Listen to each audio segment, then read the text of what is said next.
السلام علیکم ورحمۃ اللہ وبرکاتہ۔ آج ماشاءاللہ بڑی خوشی کی بات ہے کہ مرکزی جمعیت اہل حدیث پاکستان اور سٹی فیصل آباد کے زیر اہتمام جو 40 نووی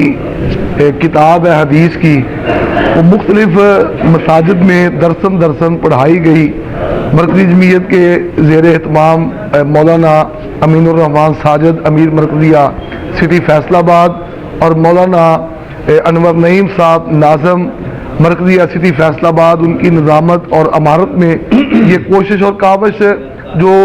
ان کے روح رواں تھے، مولانا ابو بکر جمیل صاحب جو ناظم تبلیغ ہے سٹی کے، انہوں نے اس پروگرام کو تشکیل دیا اور جنہوں نے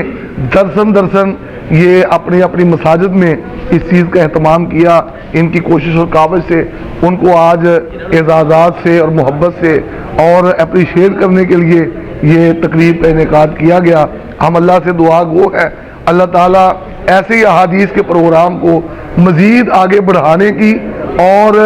جاری رکھنے کی اللہ توفیق عطا فرمائے، اور احادیث نبوی کی محبت اللہ ہمارے دلوں میں موجزن فرمائے۔ آخر دعوانا الحمدللہ رب العالمین۔